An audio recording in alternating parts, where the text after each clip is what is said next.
Beaucoup se souviendront du film emblématique de 1990, Pretty Woman, où une call girl trouve son véritable amour. Ce qui mène à un mélange de richesse et de romance qu'elle avait toujours désiré. L'histoire se termine comme un beau conte d'amour avec une fin heureuse, incitant les spectateurs à ignorer les potins et les stéréotypes. Cependant, l'histoire réelle derrière Pretty Woman, située à Sacramento, Californie, États-Unis, s'éloigne considérablement de la version idéalisée du film. Les personnages principaux de ce drame réel étaient Orville Fleming et Sarah Douglas. Orville, un chef des pompiers de 54 ans gagnant environ 130 000 $ par an, rencontra Sarah par l'intermédiaire d'un service de rencontre en ligne et fut captivé par sa beauté. Cette rencontre initiale marqua le début d'une relation tumultueuse qui évolua rapidement en tragédie. Sarah Douglas, née en 1987 dans une grande famille unie à Sacramento, Californie, grandit dans une atmosphère chaleureuse et soutenue, avec 5 frères et sœurs. La famille vivait dans une ambiance amicale, favorisant des liens forts entre ses membres. Depuis son enfance, Sarah était connue de ses parents comme une fille douce, sociable et joyeuse. Cependant, à l'adolescence, son caractère subit une transformation importante. Elle s'impliqua dans un groupe d'adolescents perturbés et passa tout son temps libre avec eux. Ce changement de cercle social l'amena à quitter l'école et à se concentrer davantage sur les loisirs que sur l'éducation ou le développement personnel. À l'âge de 19 ans, Sarah entama sa première relation sérieuse avec un homme nommé Nicholas. En 2007, alors qu'elle avait 20 ans, Sarah tomba enceinte. Malheureusement, à ce moment-là, leur relation était déjà en train de se dénouer. Ils se retrouvaient souvent à se disputer pour des broutilles, et à mesure que la grossesse avançait, leur tension ne faisait qu'empirer. L'arrivée de leur enfant n'améliora pas leur relation. En fait, cela l'aggrava. Finalement, le couple décida de se séparer. Nicholas déménagea dans une ville voisine, Santa Rosa, à environ 150 km de là, où il rencontra une autre femme et commença une nouvelle vie. Malgré la rupture, il resta impliqué dans la vie de son fils et partagea la garde avec Sarah. Pendant ce temps, Sarah se retrouva dans une situation difficile et accablante. En tant que jeune mère célibataire avec un bébé, sans éducation ni emploi, elle avait du mal à joindre les deux bouts. Ses parents étaient occupés à élever leurs propres enfants plus jeunes et ne pouvaient pas offrir une aide significative. Malgré tout, sa mère et sa sœur faisaient de leur mieux pour la soutenir, bien que la charge financière soit lourde. Avec des ressources limitées et aucune perspective claire, Sarah était confrontée à une décision difficile. Sarah devait rapidement assurer un revenu stable. Finalement, elle se tourna vers le site web d'escorte Escort Services. Attirée par le bon salaire et l'horaire flexible, Sarah, déjà connue pour sa beauté et sa popularité, commença rapidement à gagner un revenu substantiel dans sa nouvelle profession. Cependant, elle ignorait les risques inhérents à cette activité. Après plusieurs années dans les services d'escorte, Sarah croisa le chemin d'un homme qui semblait incarner ses rêves de stabilité et de sécurité. Orville Fleming. Elle y voyait une opportunité de quitter son travail, de trouver un partenaire fiable pour elle-même et son fils, et enfin de construire une vie stable. Aveuglée par ses aspirations, elle ne prêta pas attention aux dangers potentiels. Orville Fleming, né en 1958 en Californie, avait mené une vie en apparence exemplaire avant de rencontrer Sarah. Pendant plus de 3 décennies, il avait été un mari et un père heureux, se consacrant à une carrière réussie en tant que chef des pompiers. Sa carrière s'étendait sur 24 ans, avec des rôles importants tels que ingénieur en protection contre les incendies au département de la foresterie et de la protection contre les incendies de Californie, où il assurait la sécurité incendie pour Sacramento. Grâce à son dévouement et à son service, Orville avait gagné le respect et gravi les échelons, devenant finalement chef de bataillon en 2012. Tout au long de sa carrière, il avait maintenu une réputation et un curriculum vitae impeccable. Fleming travaillait également comme instructeur dans une académie de pompiers située dans une ville voisine. Dans ce rôle, il partageait son expérience inestimable et formait une nouvelle génération de pompiers. Grâce à sa carrière active et son service impeccable, Fleming gagnait environ 130 000 $ par an. Ce montant était largement suffisant pour mener une vie indépendante et assez aisée. Au moment de ces événements, l'homme était marié depuis plus de 30 ans. Tous ses connaissances et amis considéraient les Fleming comme une famille américaine exemplaire. Les enfants étant déjà adultes, le couple pouvait se permettre de profiter d'une vie confortable et insouciante. Mais derrière cette prospérité apparente se cachait le sombre secret d'Orville. Il dépensait une partie significative de ses revenus pour des rencontres avec de jeunes escortes. S'ennuyant de la vie familiale, il cherchait l'excitation avec de jeunes femmes belles. Orville les trouvait sur des sites de rencontres et d'escortes. C'est ainsi qu'il rencontra Sarah, une jeune femme de 24 ans, 30 ans de moins que lui. À travers ces rencontres intimes avec de jeunes femmes, l'homme trouvait de la variété dans son mariage de longue date. Sa femme était une femme modeste, et il semblait qu'il ne pouvait satisfaire ses fantasmes cachés qu'avec des escortes. Après avoir rencontré la belle Sarah sur le site de rencontre, Orville organisa une rencontre en personne. Elle facturait 300 $ de l'heure pour chaque rendez-vous. Il l'appréciait beaucoup. Leurs rencontres devinrent fréquentes. La jeune femme partageait ses difficultés et ses problèmes avec le chef des pompiers. Fleming compatissait avec elle et bien plus encore. Petit à petit, il tomba tellement amoureux d'elle qu'il lui proposa de l'aider, elle et son enfant. Leur relation continua de fleurir, et finalement, l'homme tomba éperdument amoureux de Sarah et lui proposa de quitter sa femme et de commencer une nouvelle vie ensemble. Sarah accepta, et fidèle à sa parole, Orville passa à l'action. Il y eut une conversation désagréable avec sa femme, et il la quitta, ainsi que leurs 2 enfants, pour être avec sa maîtresse de l'agence d'escorte. Afin de garantir qu'ils puissent vivre en paix, Orville acheta une maison dans une banlieue calme, près de Sacramento. Sarah était aux anges et partageait la nouvelle avec ses proches, pensant que sa vie s'améliorait enfin. Elle espérait construire une famille à part entière et promit à Orville qu'elle abandonnerait définitivement son travail d'escorte.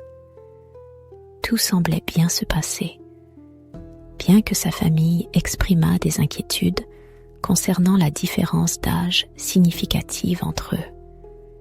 Sarah avait 24 ans, tandis que son nouveau partenaire avait plus du double de son âge. Malgré leurs préoccupations initiales, la famille de Sarah soutenait sa décision, voyant en Orville un homme de famille exemplaire et respectable. Ils choisirent de ne pas assombrir l'heureuse occasion avec leurs inquiétudes. Le début de leur vie ensemble semblait parfait.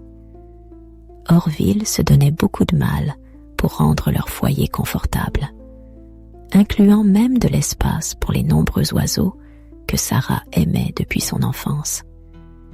Elle avait vraiment abandonné son emploi à l'agence d'escorte et embrassé sa vie de femme au foyer dans une famille américaine. C'était comme un conte de fées. Vie parfaite, foyer parfait. Sarah rêvait de consolider davantage leur relation en épousant Orville. Et ses espoirs semblaient se concrétiser lorsqu'il lui offrit une bague de fiançailles coûteuse, ornée d'un gros diamant. Elle accepta joyeusement sa proposition, mais le bonheur digne d'Hollywood de la belle femme ne dura pas longtemps, car il devint bientôt évident que Fleming était extrêmement jaloux.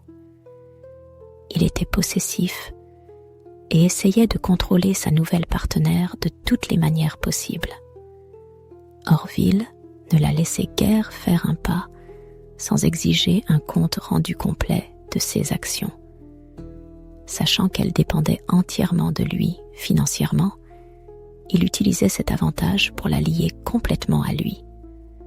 Cette dynamique continua pendant plusieurs années, jusqu'à ce que Sarah perde enfin patience. L'homme, plus vieux de 30 ans qu'elle, avait un comportement obsessionnel et était obsédé par le besoin de la contrôler. Peu importe avec qui elle rencontrait ou parlait dans la rue, cela déclenchait des soupçons et entraînait des disputes. De plus, il y avait des conflits constants avec la femme d'Orville, Megan. Légalement, Megan était toujours la femme d'Orville, et bien qu'il ait demandé le divorce, la procédure avançait lentement, laissant à Megan amplement le temps de le pousser. D'une manière ou d'une autre, la patience de Sarah commençait à s'épuiser. Au début de l'année 2014, la situation avait atteint son point de rupture. Megan appelait fréquemment et de manière insistante son mari, exigeant qu'il rembourse ses dettes et lui donne plus d'argent. Elle était particulièrement en colère contre la part de leurs dépenses consacrée au service d'escorte, où Orville avait gaspillé une somme importante. Ce harcèlement constant mettait souvent Sarah en larmes. À ce moment-là, la relation entre Sarah et Orville était complètement détériorée. Sarah passait de plus en plus de temps chez sa mère et sa sœur. Un jour, pendant une conversation, elle leur confia qu'elle voulait mettre fin à sa relation avec Orville à cause de tous les problèmes accumulés. Elle se rendait compte qu'elle avait fait une erreur en s'impliquant avec lui et en l'emmenant loin de sa famille. Mais elle ne se doutait pas que cette décision pourrait entraîner des conséquences horribles. Le mercredi 30 avril 2014 commença comme n'importe quel autre jour. Sarah avait envoyé son fils chez son père biologique pour quelques jours et avait décidé de passer la soirée avec sa mère et sa sœur. Le trio s'est rendu au casino où elles se sont amusées à jouer jusqu'à environ 11 heures du soir. Pendant ce temps, Orville, le partenaire de Sarah, l'appelait et lui envoyait des messages sans cesse, mais elle choisit de l'ignorer. Orville était contrariée par sa désobéissance, surtout qu'elle était sortie s'amuser malgré son interdiction. Cependant, Sarah ne répondit pas à ses appels. Vers minuit, la sœur de Sarah, Stéphanie, la ramena chez elle, où elle vivait avec Orville. Après de brefs adieux, Sarah entra dans la maison. Dès qu'elle franchit le seuil, elle sentit immédiatement une forte odeur de gaz. Elle se dirigea vers la cuisine et découvrit qu'une des plaques de cuisson avait été laissée allumée. Inquiète, elle appela sa sœur pour lui dire qu'Orville avait laissé le gaz ouvert, apparemment dans l'intention de nuire à ses oiseaux. Pendant qu'elle parlait, un cri soudain résonna à travers le téléphone, faisant sursauter Sarah. C'était l'apparition inattendue d'Orville qui interrompit la conversation, et Stéphanie ne put entendre que la confusion au bout du fil. Elle supposa qu'il s'agissait simplement d'une autre dispute entre le couple et raccrocha, allant se coucher. Le lendemain matin, Stéphanie décida de vérifier comment allait sa sœur. Elle appela Sarah plusieurs fois, mais ne reçut aucune réponse. C'était inhabituel, car Sarah était toujours disponible. De plus en plus inquiète, Stéphanie essaya de rappeler encore une fois, mais personne ne répondit. Vers 8 heures du matin, Stéphanie et leur tante décidèrent de se rendre chez Sarah pour vérifier ce qui se passait. Elles frappèrent et appelèrent pendant un long moment, mais personne ne répondit. Juste au moment où elles s'apprêtaient à partir, la tante de Stéphanie essaya la poignée de la porte, et à leur grande surprise, la porte s'ouvrit. Les femmes commencèrent à s'inquiéter de plus en plus, car il était inhabituel que la maison d'Orville soit laissée déverrouillée. Malgré leurs craintes, elles décidèrent d'entrer. À l'intérieur, le salon était en désordre, avec des meubles renversés et des affaires éparpillées. Elles se dirigèrent prudemment vers la chambre à la recherche de Sarah. À ce moment-là, un voisin d'Orville, qui était à proximité, entendit les femmes crier. Il regarda par la fenêtre et vit 2 femmes sortir en courant de la maison, visiblement terrifiées et criant. Quand le voisin s'approcha d'eux et demanda ce qui s'était passé, ils expliquèrent qu'il y avait un corps à l'intérieur de la maison. Le voisin appela immédiatement le 911 et signala l'incident. Vers 9 heures du matin, les policiers arrivèrent sur les lieux. Plusieurs agents s'efforcèrent de calmer les témoins et de recueillir des informations, pendant que d'autres pénétraient dans la maison pour enquêter. En se dirigeant vers la chambre à coucher, les policiers remarquèrent des signes évidents de lutte. En entrant dans la chambre, ils découvrirent le corps sans vie d'une jeune femme allongée face contre terre. Il n'y avait aucun signe de vie.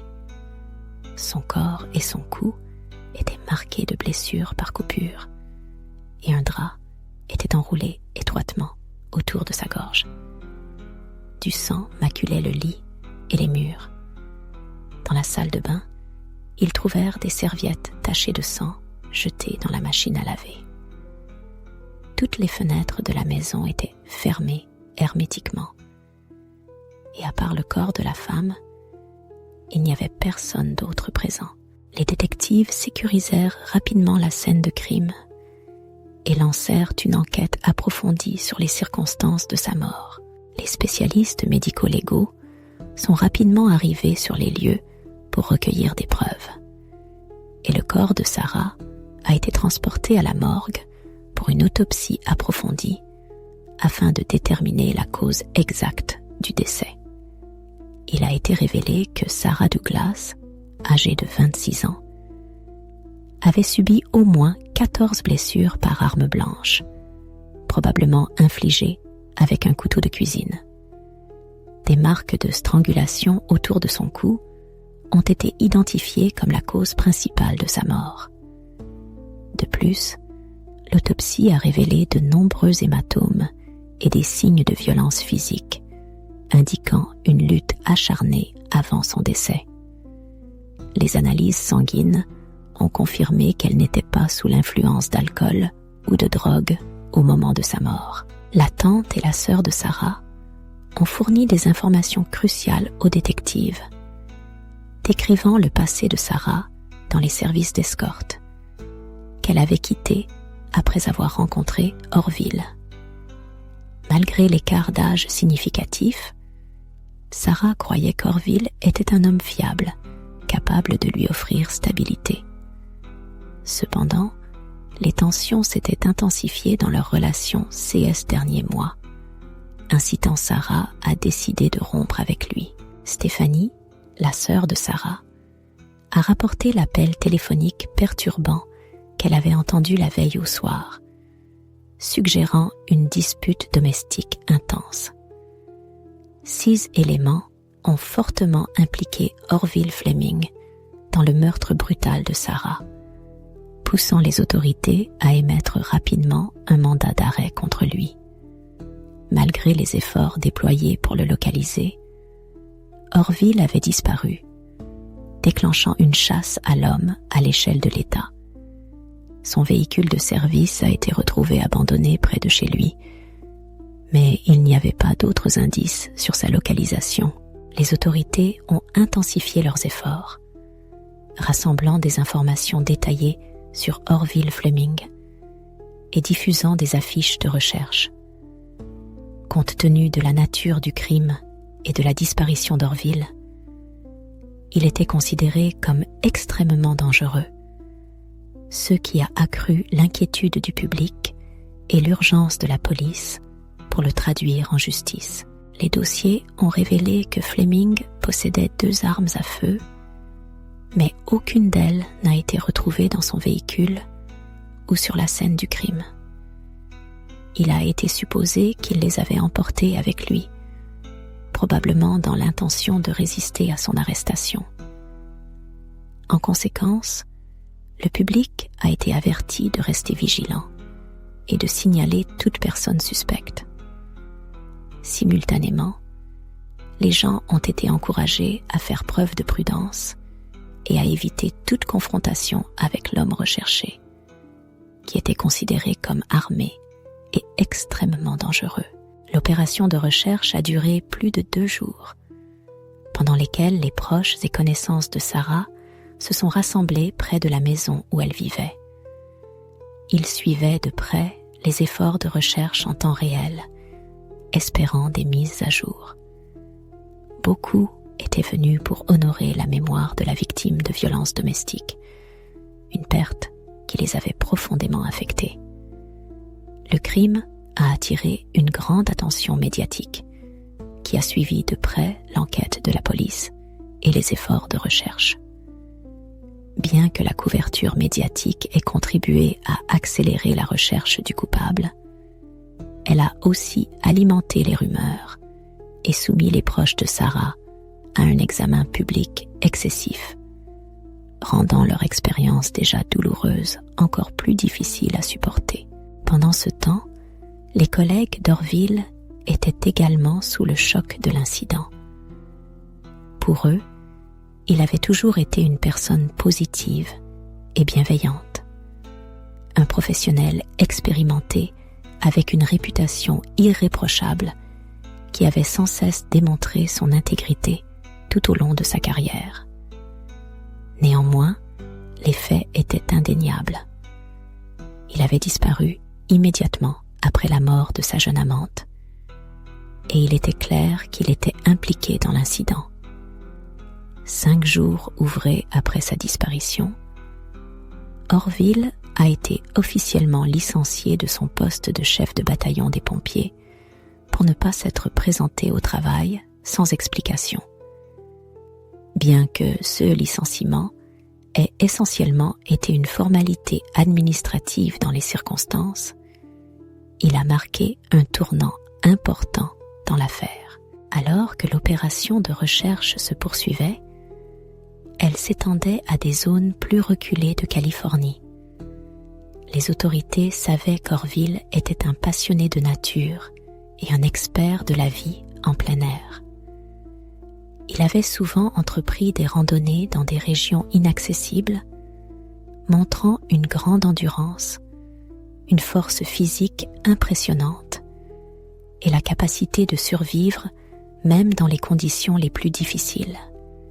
Malgré son âge, Orville était en bonne forme physique et pouvait bien avoir trouvé refuge dans la nature pendant une période prolongée, attendant que l'attention du public et des autorités se dissipe. La recherche a donc inclus ces zones isolées de l'État, car on pensait qu'Orville pourrait y chercher asile. Malgré l'intérêt croissant du public pour l'affaire, les tensions semblaient ne faire qu'escalader, compliquant à la fois l'enquête et l'impact émotionnel sur tous les impliqués. L'épouse d'Orville, Meghan, qui n'avait pas encore finalisé son divorce, a provoqué davantage de controverses dans le scandale qui se déroulait. Elle a fait des déclarations choquantes, affirmant qu'Orville et d'autres membres de l'équipe des pompiers de Californie avaient régulièrement amené des escortes à la caserne de pompiers et s'étaient livrés à des activités inappropriées avec elle. Selon Meghan, elle avait vu des vidéos de ces femmes arrivant à la caserne et faisant même la fête à l'intérieur des camions de pompiers. Elle a allégué que Sarah était apparue dans ces vidéos à plusieurs reprises. Après avoir reçu les accusations de Meghan, les policiers se sont rendus à la caserne de pompiers pour interroger le personnel et enquêter sur les affirmations. Initialement, ils n'ont trouvé aucune preuve, comme des vidéos ou des photos, pour soutenir les accusations de Meghan. Meghan elle-même n'a pas pu fournir de preuves concrètes, laissant ces rumeurs non vérifiées. Meghan a également révélé que pendant la relation d'Orville avec la jeune escorte, il avait accumulé des dettes à cause des dépenses extravagantes liées à ces rencontres. Malgré les exigences de Meghan, Orville n'avait jamais réglé ses dettes. Elle a aussi affirmé que la bague de fiançailles en diamant qu'Orville avait donnée à Sarah était une fausse. De plus, Meghan a accusé Sarah de la harceler, en l'appelant fréquemment et en la menaçant de disparaître de leur vie. Meghan avait même demandé une ordonnance restrictive contre Sarah, bien qu'aucune preuve ne vienne étayer cette accusation. Il semblait que Meghan avait peut-être inventé cette histoire par ressentiment envers sa rivale, probablement pour ternir davantage la réputation de Sarah. Après ***, 2 semaines *** d'enquête intense, la demande de divorce de Meghan a été rejetée par le tribunal, ce qui a ajouté encore plus de complications à sa situation déjà chaotique en tant qu'épouse d'un fugitif. Enfin, le *** 26 mai 2014 ***, l'ancien chef de bataillon des pompiers, Orville, a été arrêté. Il a été reconnu à un arrêt de bus près de l'endroit où son véhicule de service avait été retrouvé. Les autorités ont conclu qu'il s'était caché dans les bois, mais qu'il avait été repéré lorsqu'il était sorti pour acheter des provisions. Malgré ses tentatives de se déguiser, comme en se rasant la moustache, Orville a été capturé sans résistance. Aucune arme à feu n'a été trouvée sur lui, et il s'est rendu calmement à la police, mettant ainsi fin à la recherche intense et aux spéculations entourant sa disparition. Suite à son arrestation, Orville a nécessité une attention particulière en raison de tentatives qu'il avait faites contre sa propre vie. Contrairement à l'image initiale d'un meurtrier de sang-froid, les officiers ont noté que son comportement ne correspondait pas aux idées préconçues des enquêteurs.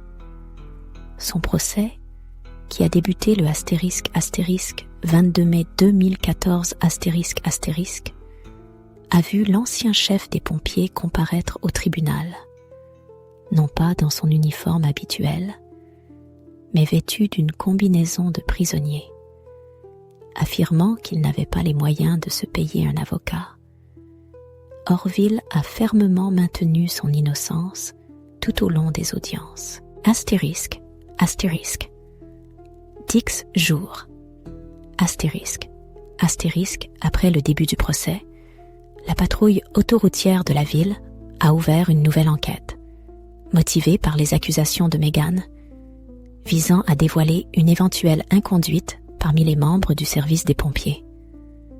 L'enquête a révélé des séas de comportements inappropriés, incluant des rapports d'activité sexuelle en dehors des heures de service, bien qu'aucune preuve n'ait confirmé l'existence des vidéos mentionnées par Meghan. Ce développement a conduit ** 16 pompiers ** à être placés en congé administratif suite à la confirmation de CES inconduite, le ** 29 décembre 2014 **, en ** juin 2015 **, la phase finale du procès pour meurtre d'Orville a commencé, la défense s'efforçant de présenter leur client sous un jour favorable. Ils ont dépeint Orville comme une victime piégée par une escort, Sarah, qui aurait abusé de substances. Selon la défense, Sarah aurait exploité financièrement Orville, ce qui aurait mené à une altercation fatale provoquée par elle. La défense a soutenu que les souvenirs d'Orville concernant l'événement étaient flous, espérant ainsi atténuer les accusations portées contre lui. Dans le cadre de leur stratégie, la défense a tenté de ternir la réputation de Sarah Douglas, affirmant qu'elle soumettait Orville à des critiques constantes et souffrait d'une addiction à l'alcool. Toutefois, les preuves médico-légales et les témoignages des proches de Sarah ont contredit ces affirmations. La nuit du meurtre avait été marquée par une dispute violente, partiellement entendue par la sœur de Sarah, révélant un récit bien plus sombre que celui présenté par la défense. À un moment donné pendant le procès, Orville a décrit être entré dans un état de dissociation. Il a affirmé que, tel un zombie, il s'était dirigé vers la cuisine, avait pris un couteau, puis était retourné dans la chambre où il avait poignardé sa compagne à plusieurs reprises. Il a présenté cette expérience comme s'il observait la scène de l'extérieur de son propre corps, se sentant impuissant à intervenir. Mais ses actions ne se sont pas arrêtées là. Après les coups de couteau, Orville a commencé à étrangler la femme blessée jusqu'à ce qu'elle ne montre plus aucun signe de vie. Malgré la brutalité du crime, Orville a continué d'insister qu'il ne se souvenait pas des détails, affirmant que ses souvenirs de cet événement étaient fragmentés. Dans une tentative de susciter la compassion du jury, Orville a exprimé de profonds regrets pour ce qui s'était passé, déclarant qu'il était dévasté par ses actes. Il a également révélé qu'en fuyant la police, il avait tenté de se suicider à 3 reprises. Cependant, l'accusation a cherché à démolir sa défense en présentant des enregistrements de 16 interrogatoires, où Orville avait fait des déclarations contredisant directement son témoignage au tribunal. Ces incohérences ont sérieusement entaché sa crédibilité, permettant à l'accusation de plaider pour des charges de meurtre au premier degré.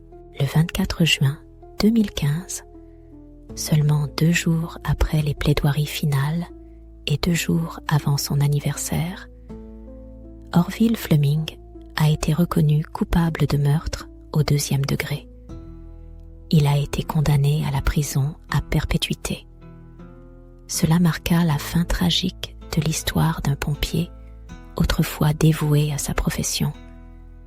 Un homme qui avait formé d'innombrables recrues qui continuent encore aujourd'hui à sauver des vies.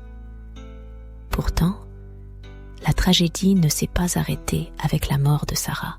Quelques mois après le meurtre, Leroy, le frère de Sarah, avec qui elle entretenait une relation très proche, n'a pas supporté la perte de sa sœur bien-aimée dans des circonstances aussi horribles. Rongé par un chagrin insurmontable, il a mis fin à ses jours. Pendant ce temps, les autres proches de Sarah ont trouvé une certaine consolation dans la décision du tribunal, espérant de tout cœur qu'Orville ne serait jamais libéré. Ils avaient le sentiment que justice avait été rendue, mais les cicatrices de cette perte resteraient à jamais. Cette affaire illustre de manière glaçante comment la police a réussi à arrêter un homme qui avait sombré dans une véritable psychopathie. Si Orville n'avait pas été capturé, il aurait pu évoluer jusqu'à devenir un tueur en série. Cela met en lumière une réalité triste. Certaines personnes sont si dangereuses que la société doit intervenir pour empêcher qu'elles ne causent davantage de mal. Le samedi 13 novembre 2021, Alexandra Morgan, âgée de 34 ans, a fait une demande déchirante à ses parents: s'occuper de ses enfants. Les détails de son histoire, encore à venir, suggèrent un nouveau chapitre dans un schéma tragique. Mais la signification exacte de ce moment reste floue. Elle avait confié à ses parents qu'elle prévoyait de profiter de sa journée de congé pour se rendre dans le Yorkshire afin de profiter d'un soin dans un salon de beauté. Alexandra avait promis de revenir 4 jours plus tard, le 17 novembre. Pourtant, ce jour-là, elle n'est pas rentrée. Un comportement totalement inhabituel pour elle. Mère dévouée, Alexandra avait toujours été responsable lorsqu'il s'agissait de ses enfants, et sa disparition soudaine a immédiatement suscité l'inquiétude. Non seulement elle n'était pas revenue, mais elle ne répondait plus au téléphone. Incapables de la joindre, ses parents ont rapidement contacté la police pour signaler sa disparition. Les enquêteurs n'ont pas perdu de temps et ont rapidement émis une alerte concernant la voiture d'Alexandra, déclarée disparue. Ils ont immédiatement commencé à enquêter sur sa vie et son entourage afin de trouver des pistes éventuelles. Ce qu'ils ont découvert, c'est qu'Alexandra avait 2 enfants. Bien qu'elle soit divorcée du père de ses enfants, elle les élevait avec l'aide de ses parents.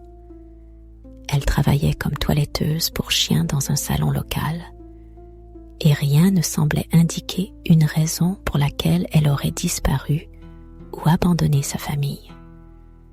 De plus, elle n'avait apparemment ni ennemi connu, ni menace à son encontre qui pourrait laisser penser à un acte criminel. Au fur et à mesure que l'enquête avançait, la police a examiné les enregistrements des caméras de surveillance de la ville et a pu identifier la voiture d'Alexandra. Ils ont suivi ses déplacements et ont appris qu'elle se rendait dans une propriété louée par un homme nommé Mark Brown. Les enquêteurs ont découvert qu'Alexandra avait été en contact avec lui et qu'ils avaient prévu de se rencontrer. C'est ainsi qu'ils ont mis au jour qu'Alexandra menait en réalité une double vie en tant qu'escorte, un secret que sa famille ignorait complètement. Cette révélation a changé le cours de l'enquête, car il était désormais évident que Mark Brown était probablement la dernière personne à avoir vu Alexandra et qu'il pourrait détenir des informations cruciales. Lorsque les enquêteurs ont contacté Mark Brown pour en apprendre davantage sur la disparition d'Alexandra, il a nié l'avoir rencontrée ou même lui avoir parlé. Ce déni a immédiatement éveillé les soupçons, surtout que la police avait déjà la preuve de leurs échanges et de leur rendez-vous prévu. Les détectives ont donc décidé d'approfondir les recherches sur le passé de Mark Brown. Ils ont découvert qu'il avait 41 ans, changeait souvent de travail et déménageait régulièrement d'une résidence à l'autre. Ce style de vie instable a soulevé encore plus de questions quant à son implication potentielle dans la disparition d'Alexandra. Mark avait un parcours professionnel varié. Il avait occupé des postes de gardien de sécurité, ouvrier et chauffeur à différents moments de sa vie. Sur le plan personnel, il était en couple avec Elizabeth, avec qui il avait eu 2 enfants après 15 ans de vie commune. Cependant, malgré la durée de leur relation, celle-ci était souvent chaotique et marquée par des conflits. Mark tirait à la fois du plaisir et des revenus de sa passion pour la réparation de voitures qu'il exerçait sur un terrain lui appartenant. Ce terrain, situé à Saint-Léonard-on-Sea, à Hastings, au Royaume-Uni, était équipé de manière rudimentaire pour les activités automobiles de Mark. La propriété comportait 2 cabanons.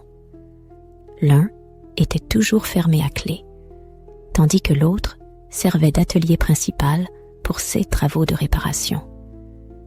En plus de cela, plusieurs auvents et conteneurs maritimes étaient dispersés sur les lieux, d'apparence ordinaire et sans casier judiciaire.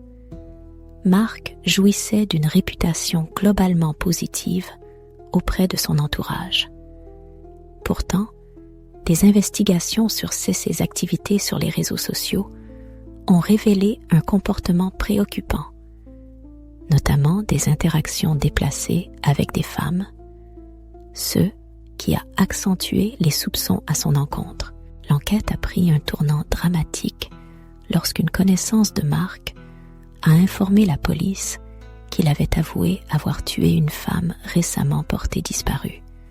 Cette révélation a poussé les forces de l'ordre à obtenir un mandat de perquisition pour inspecter la propriété de Mark. Lors de la fouille, ils ont découvert qu'un des cabanons avait été transformé en espace de vie de fortune, équipé d'un matelas gonflable, où Mark passait fréquemment ses nuits loin de sa famille. À l'intérieur, les enquêteurs ont trouvé des effets personnels tels que des vêtements, de la literie et des produits d'hygiène, suggérant qu'il utilisait cet endroit comme résidence principale. De nouvelles révélations ont mis au jour que Mark utilisait cette chambre de fortune pour recevoir des femmes qu'il avait contactées via des sites d'escorte. Cette facette cachée de sa vie contrastait fortement avec l'image qu'il projetait à son entourage. Les enquêteurs ont également découvert qu'au moins 10 femmes, toutes impliquées dans des services intimes rémunérés, avaient fréquenté le cabanon que Mark utilisait comme espace privé. Cependant, ce style de vie avait un coût financier considérable, largement au-delà des moyens de Mark, compte tenu de son absence d'emploi stable.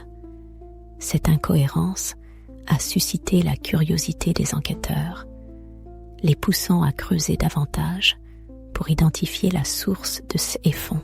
Leur enquête révéla que Mark avait hérité d'une somme d'argent considérable, suffisamment pour financer son style de vie extravagant malgré le fait qu'il soit essentiellement sans emploi. Pourtant, ce qui éveilla les soupçons, c'était le fait que Mark avait gardé cet héritage secret vis-à-vis de sa famille, laissant penser qu'il retenait délibérément cet argent pour lui-même. Cela suggérait également une double vie, ajoutant une couche supplémentaire de complexité à l'affaire. Mais pouvait-il vraiment être responsable de la disparition de la jeune femme? Mark reconnut connaître Alexandra, mais nia avec véhémence toute implication dans son enlèvement ou sa mort. Malgré ces dénégations, les preuves accumulées concernant sa vie secrète poussèrent les détectives à le considérer comme un suspect sérieux. Ils étaient convaincus d'être sur la bonne voie, mais ils avaient encore besoin de preuves tangibles. Au fil de l'enquête, les détectives examinèrent les traces numériques de Mark, son ordinateur, son téléphone, ainsi que les données GPS de sa voiture. Ils interrogèrent également sa femme, Elizabeth, dans l'espoir de trouver d'autres indices. Très vite, un réseau de connexions menant à la disparition d'Alexandra apparut. Un détail crucial émergea. Mark avait repris contact avec une ancienne camarade d'école, Elizabeth Howard, après presque 20 ans sans aucune communication. Leur échange avait commencé le *** 2 juin 2021 * par de brefs messages en ligne, mais avait rapidement évolué en de longs appels téléphoniques d'environ * 25 minutes * chacun. Leur communication était devenue incessante, avec des centaines de messages échangés en une seule soirée. Dans leur conversation, Mark avoua à Elizabeth que, bien qu'il soit toujours marié à sa femme, il était profondément amoureux d'une autre femme nommée Léa, qu'il décrivait comme son âme sœur. Les relations et les actions de Mark commencèrent à dresser un tableau plus clair.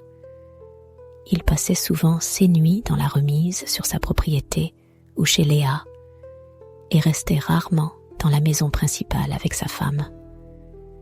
Ce réseau embrouillé de secrets, d'infidélité et de richesses cachées ne fit qu'intensifier le mystère entourant son implication dans l'affaire d'Alexandra. La confession de Mark concernant sa relation avec Léa bouleversa sa femme, Elizabeth, qui commença à se préparer à l'éventualité qu'il la quitte. Pourtant, cela n'eut jamais lieu. Mark cessa soudainement de parler de Léa, évita tout contact avec son ancienne camarade d'école et se mit à évoquer Léa uniquement au passé. Quand Elizabeth le confronta pour lui poser des questions sur cette nouvelle petite amie, Mark lui expliqua que Léa avait mis fin à ses jours, mais il refusa de donner le moindre détail sur cette tragédie. Quelques jours seulement après la mort de Léa, l'attention de Mark se porta sur une autre femme, Alexandra Morgan, qu'il rencontra sur un site d'escorte. Connue sous le nom d'Alex, elle était une mère célibataire de * 34 ans *, originaire de Sissinghurst, dans le Kent, au Royaume-Uni. Mark fut immédiatement captivé par elle et commença à rechercher des informations sur sa vie en ligne. Il découvrit son adresse ainsi que plusieurs détails personnels à son sujet. À la mi-juin, ils avaient commencé à échanger et Mark organisa une rencontre avec elle. Avant de voir Alex, Mark passa chez lui pour déposer des courses et des cadeaux pour Elizabeth. Il l'informa, de manière désinvolte, qu'il allait rendre visite à sa nouvelle petite amie. Lors de sa rencontre avec Alex, Mark prit une photo avec elle et l'envoya à Elizabeth, apparemment dans le but de la rendre jalouse. Pourtant, Elizabeth resta complètement indifférente à cette image. À la suite de cela, le comportement de Mark devint de plus en plus instable. Il envoya à Elizabeth des messages étranges et troublants. Dans l'un d'eux, il lui avoua qu'il avait perdu Léa et laissa entendre, de manière cryptique, qu'un événement similaire pourrait se reproduire. Les messages de Mark devenaient de plus en plus sombres et révélateurs. Il se décrivait comme un ***, monstre, ***, et un ***, psychopathe, ***, avouant des actes terribles contre des personnes qu'il pensait mériter du mal. Malgré ces confessions troublantes, il assurait à Elizabeth qu'il ne pourrait jamais lui faire du mal de la même manière qu'il en avait fait aux autres. Au fil du temps, les messages de Mark sont devenus plus énigmatiques, remplis de mots cryptiques et de sous-entendus inquiétants, laissant Elizabeth, et sans doute d'autres personnes, de plus en plus perturbée par son comportement erratique. La correspondance entre Mark et Alexandra s'est poursuivie jusqu'à la fin juin. Mais en juillet, Mark a disparu pendant 1 mois entier. Durant cette période, les enquêteurs pensent que Marc a loué un logement temporaire et s'est mis à *** suivre Alex ***. Il se rendait dans les mêmes magasins, stations-service et autres lieux qu'Alexandra fréquentait, surveillant de près ses allées et venues. Début août, Marc a repris contact avec ***. Elisabeth ***, la mère de SS enfant, et lui a dit qu'il s'était rapproché d'Alex. Ils communiquaient fréquemment, se voyaient parfois, et il lui rendait divers services, comme la conduire dans sa *** Peugeot noir, ***. Cependant, avec le temps, Alex a acheté une *** Mini Cooper blanche *** et n'avait plus besoin de l'aide de Marc. Malgré cela, il continuait d'échanger des messages, Marc proposant régulièrement son aide dès qu'elle en avait besoin. L'insistance de Marc a fini par payer et il a réussi à gagner la confiance d'Alex. Le *** 23 octobre 2021 ***, il lui a proposé une * affaire très lucrative ***, promettant une opportunité d'investissement. *** sans risque.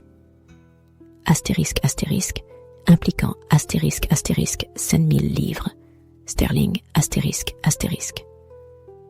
Intrigué par la proposition, Alex s'est montré intéressé, mais Marc lui a affirmé qu'ils devaient se rencontrer en personne pour en discuter. Il a menti, prétendant avoir loué un espace spécialement pour leur rendez-vous. Ignorant des véritables intentions de Marc, Alexandra accepta de le rencontrer. Avant leur rendez-vous prévu, elle avait effectué des recherches sur les salons de bronzage au Royaume-Uni, ceux qui laissent penser que Marc avait peut-être suggéré ce secteur comme opportunité d'investissement. Le ***, 13 novembre 2021 ***. Alexandra demanda à ses parents de s'occuper de ses enfants, car elle se préparait à rencontrer Marc pour discuter de sa proposition d'affaires. Ce fut la dernière fois qu'elle fut vue vivante. Vers ***, 8 heures du matin. La ***, Peugeot noir,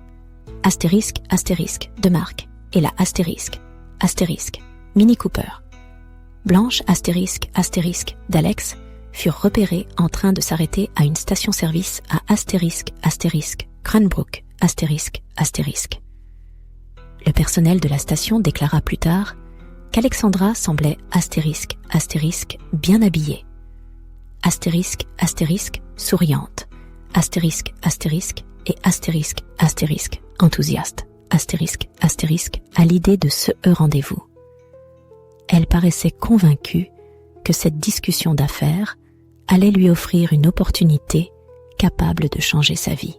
Mais tragiquement, ce fut le début d'un cauchemar. Peu après ***, 8 heures ***, une fois le plein effectué, les voitures de Marc et d'Alex se dirigèrent vers une ferme qu'il avait louée. Dès que les véhicules s'engagèrent sur le chemin de terre, les 2 téléphones portables, cessèrent presque immédiatement de fonctionner. Ils disparurent complètement des radars et ne se reconnectèrent jamais au réseau. Ce soir-là, Marc tenta d'envoyer une * photo du fils d'Alex à sa femme, Elisabeth. Cependant, le message n'arriva jamais à destination. Il reste incertain de savoir ce que Marc cherchait à accomplir en agissant ainsi. Et ce fut l'une des nombreuses actions étranges que les enquêteurs allaient reconstituer pas à pas par la suite. Plus tard dans la soirée, vers * 11 heures Marc s'est rendu dans une station-service et a acheté 5 litres de diesel. Cependant, il n'avait pas l'intention de faire le plein de sa camionnette. Selon la police, il a utilisé le carburant pour brûler Alex. La Mini Cooper blanche, qu'Alex avait récemment achetée, a quitté la ferme à ** 11h35 **. Elle se dirigeait vers l'adresse d'Alex, un endroit que Mark connaissait. 6 déplacements ont été suivis grâce au GPS de la voiture et au téléphone portable de Brown, qui a commencé à émettre des signaux tout au long du trajet. Il est devenu évident que Mark conduisait soit la Mini Cooper, soit qu'il se trouvait à l'intérieur du véhicule durant le trajet. À la résidence d'Alex, le meurtrier présumé est entré dans son appartement et l'a fouillé.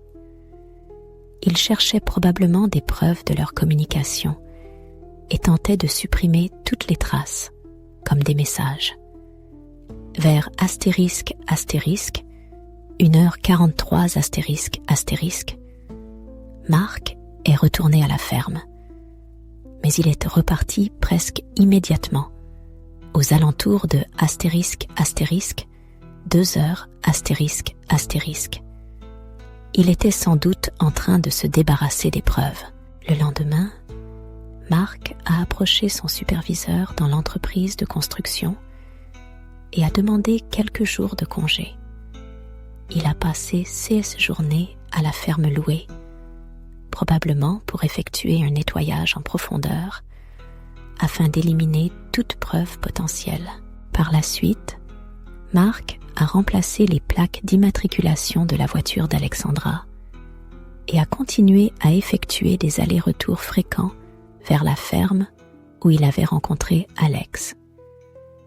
Pendant cette période, la police le surveillait déjà, recueillant des vidéos et confirmant ses déplacements grâce aux données de géolocalisation.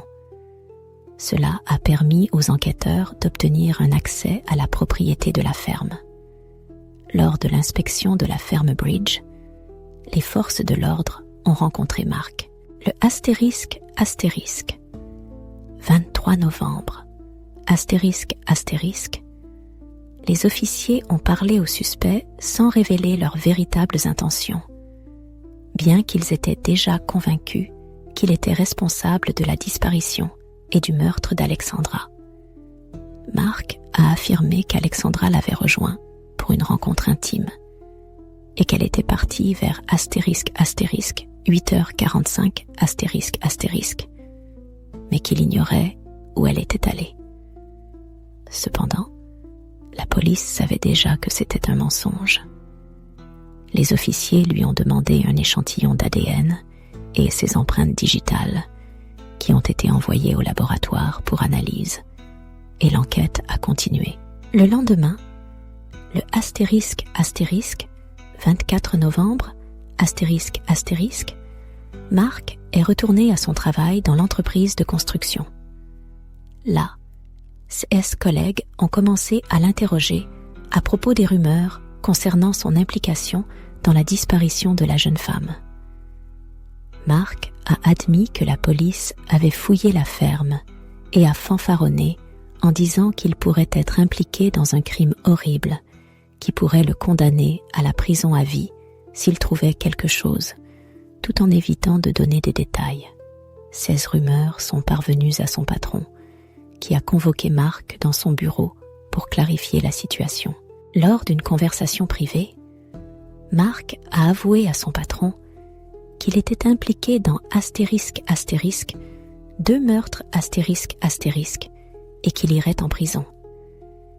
Il a également révélé qu'il avait placé les clés de la voiture d'Alexandra dans un sac, qu'il avait ensuite caché dans l'un de ses outils de travail. Les enquêteurs ont retrouvé les clés à l'endroit décrit par Mark. À la suite de cette discussion, le superviseur a contacté la police et leur a rapporté les aveux de Mark. Le ** 25 novembre ** Mark Brown, âgé de ** 40 et 1 an **, a été arrêté, soupçonné d'avoir enlevé et assassiné Alexandra Morgan. Malgré son côté bavard avec ses collègues, Mark nia toute implication dans la disparition d'Alexandra lors de tous les interrogatoires policiers qui suivirent. Il fut interrogé 9 fois, mais aucune confession ne fut obtenue. Il nia fermement tout. Cependant, des preuves commencèrent à émerger à chaque perquisition et examen de la ferme louée, menée par les détectives. À l'intérieur d'un bidon en métal, qui servait à jeter les cendres d'un feu, des restes humains furent découverts. Parmi ces restes se trouvait une mâchoire calcinée avec des dents, et les experts médico-légaux confirmèrent qu'elle appartenait à la disparue. Alexandra Morgan Dot astérisque astérisque astérisque astérisque. Les enquêteurs commencèrent alors à soupçonner que Mark pouvait être lié à un autre crime qu'il avait mentionné à 16 collègues. Sa femme révéla qu'il avait été en contact avec Leah Ware, qui avait mystérieusement disparu après que Mark ait affirmé qu'elle s'était suicidée. Les détectives devaient vérifier cette affirmation. Ils découvrirent que Mark avait effectivement eu une relation avec Leah Ware. Mais contrairement à ce qu'il racontait, Leah ne s'était pas suicidée. Elle avait, en réalité, disparu dans des circonstances mystérieuses après être allée rejoindre Mark. Cette révélation donna à la police toutes les raisons de le soupçonner d'être impliqué dans son enlèvement et son meurtre astérisque astérisque astérisque astérisque. Le 28 novembre, lors d'un interrogatoire, Mark continua de refuser d'admettre sa culpabilité dans l'un ou l'autre des crimes. La recherche de Leah Ware commença sérieusement. Une semaine plus tard, la voiture de Leah fut retrouvée sur Holdhurst Lane. À l'intérieur du véhicule, des preuves ADN reliées au suspect furent découvertes, donnant ainsi aux enquêteurs de nouvelles raisons d'inculper Mark. Mais les détectives ne s'arrêtèrent pas là et continuèrent à rassembler des preuves supplémentaires. Lors d'une fouille de la camionnette de Mark, un médicament spécifique fut trouvé. Il s'agissait d'un médicament que ni Mark ni sa famille n'auraient pu utiliser, et les enquêteurs déterminèrent rapidement que ce médicament appartenait à Leah Dot astérisque astérisque. À ce stade, le nom de Leah n'avait pas encore fait partie de l'enquête, et les détectives ne connaissaient ni son identité, ni son emplacement. Mais la découverte de ce médicament renforça leurs soupçons et ajouta un nouvel élément de preuve pointant vers l'implication de Mark dans sa disparition astérisque astérisque astérisque astérisque. La police se retrouva face à la tâche ardue d'identifier Leah et de déterminer où elle se trouvait. Ils établirent que Leah, âgée de 32 ans, avait entretenu une relation avec Mark jusqu'en mai 2021. À partir de ce moment, elle coupa tout contact avec sa famille, y compris ses 3 enfants, et cessa d'utiliser son téléphone ainsi que ses cartes bancaires. Lors d'une fouille ultérieure de l'appartement d'Alexandra, les autorités découvrirent une petite boîte appartenant à son fils contenant de l'argent de poche. À l'intérieur, les enquêteurs trouvèrent plusieurs notes, dont l'une mentionnait astérisque Bridge Farm astérisque. Ils mirent également la main sur des codes d'accès au téléphone d'Alexandra et saisirent l'appareil pour l'analyser plus en profondeur.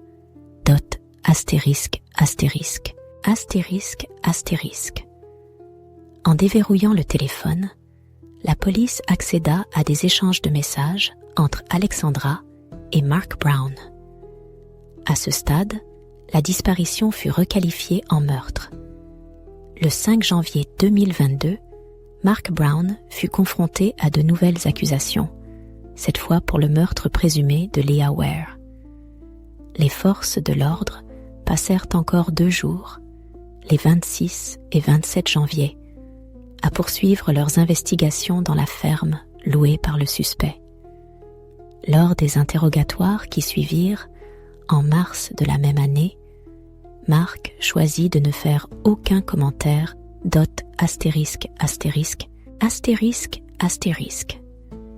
*******************************************************************************************************************************************************************************************************************************************************************************************************************Les audiences préliminaires commencèrent en mars, avec Mark Brown comparant devant la cour royale. La date du procès fut fixée au 17 octobre 2022.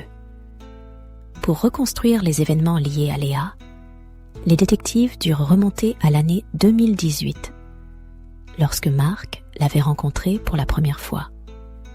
Le 25 mars 2018, Mark avait pris contact avec Léa via le même site d'escorte où il avait par la suite rencontré Alexandra. Léa, qui luttait contre des problèmes de dépendance et avait perdu la garde de ses enfants, était également suivie pour des soins psychiatriques et prenait des médicaments spécifiques qui furent plus tard retrouvés dans la voiture de Mark.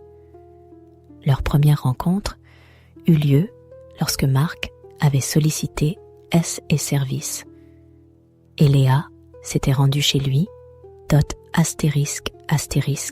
Comme il s'est avéré, Mark avait croisé Léa il y a plus de **** 10 ans * au marché, où il était immédiatement tombé amoureux d'elle. Ainsi, quand il l'avait plus tard vue sur un site d'escorte, il n'avait pas hésité à la contacter et à organiser une rencontre en personne. Le courant était tout de suite passé entre eux et leur relation amoureuse s'était rapidement développée.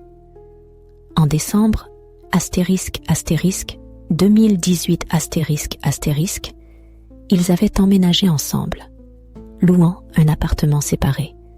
Mark avait payé le loyer pour ****6 mois *** d'avance. À cette époque, cependant, Mark était toujours marié à sa femme, Elisabeth, avec qui il avait des enfants.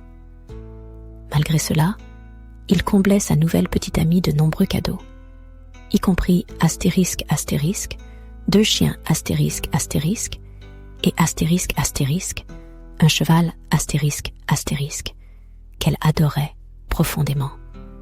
Tragiquement, les restes de l'un des animaux avaient plus tard été retrouvés sur sa ferme lors d'une perquisition policière.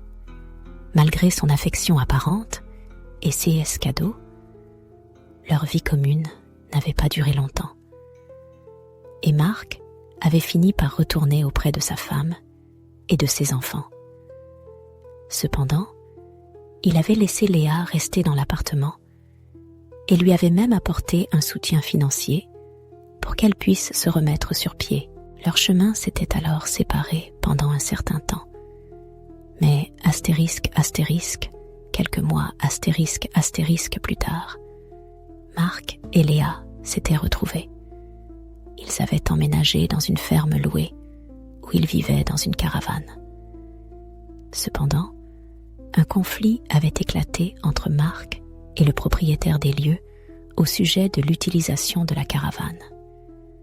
Peu après, celle-ci avait mystérieusement pris feu et la police soupçonnait que Mark l'avait volontairement incendiée pour régler son différend avec le propriétaire.